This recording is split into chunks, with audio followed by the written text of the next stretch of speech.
प्यारे बच्चों, नमस्कार।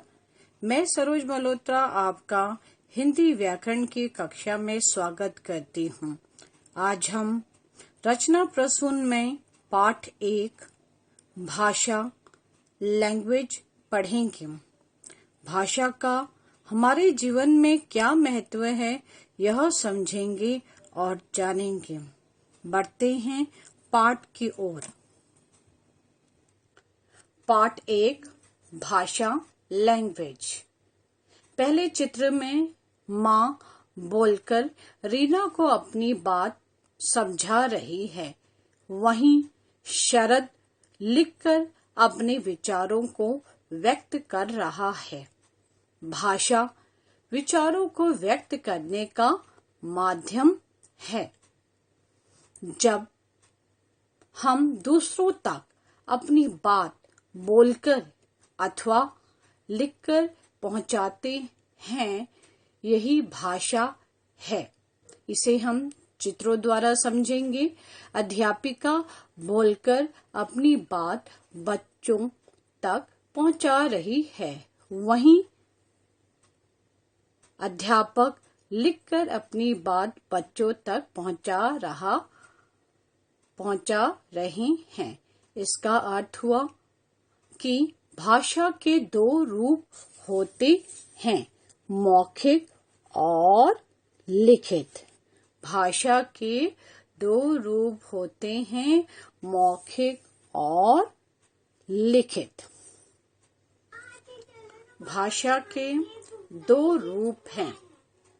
मौखिक, जब हम बोलकर अपने विचार प्रकट करते हैं तथा दूसरों के विचारों को सुनकर समझते हैं, तो वह भाषा का मौखिक रूप कहलाता है। जैसे गाने सुनना, कहानी सुनना, गाना आदि।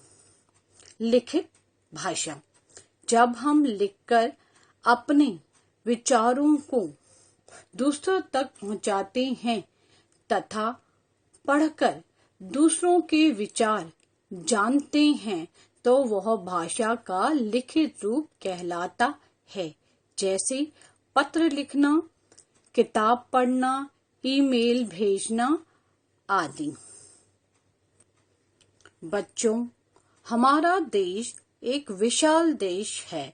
यहाँ अनेक भाषाएं बोली जाती हैं। भारत के कुछ राज्यों की भाषाएं इस प्रकार है। राज्य और उनकी भाषाएं: उत्तर प्रदेश हिंदी, पंजाब पंजाबी, राजस्थान राजस्थानी, गुजरात गुजराती, तमिलनाडु तमिल, केरल मलयालम, असम असमिया, कश्मीर कश्मीरी। अगर हम भारत के किसी राज्य में जाते हैं तो हर राज्य की अपनी भाषाएं हैं।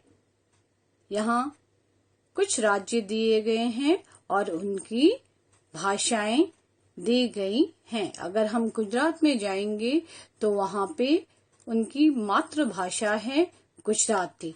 तमिलनाडु जाएंगे तो उनकी भाषा है तमिल। हम उत्तर प्रदेश में रहते हैं तो हमारी भाषा है हिंदी। इसके बावजूद, इतनी भाषाएं होने के बावजूद, हमारी राष्ट्रभाषा हिंदी है। हम अगर किसी भी प्रांत में चले जाएं, किसी भी राज्य में चले जाएं, तो राष्ट्रभाषा हमारी हिंदी है। हर भाषा को बोलने और लिखने के कुछ नियम होते हैं। इन नियमों की जानकारी देने वाला शास्त्र व्याकरण कहलाता है।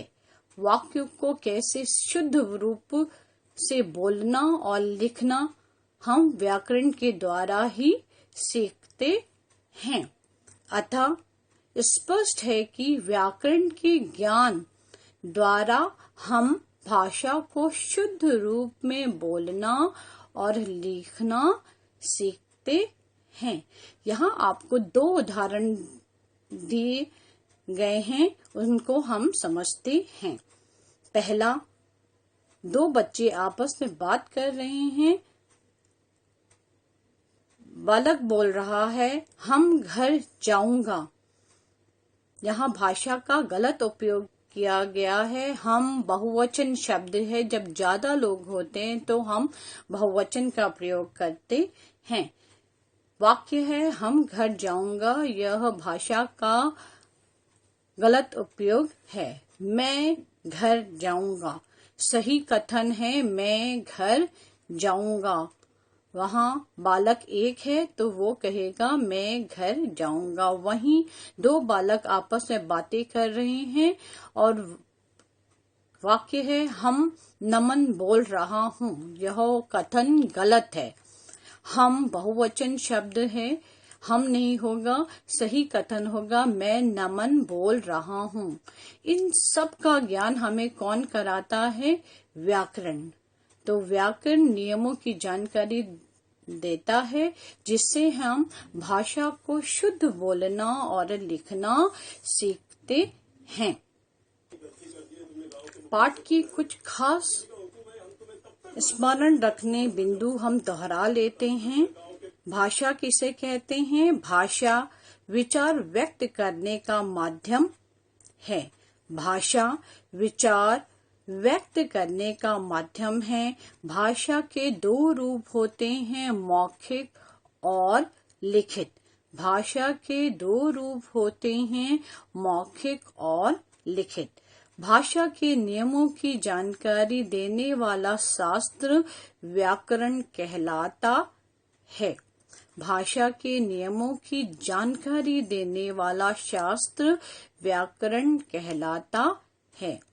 आशा है आपको भाषा लैंग्वेज पार्ट समझ में आ गया होगा। धन्यवाद।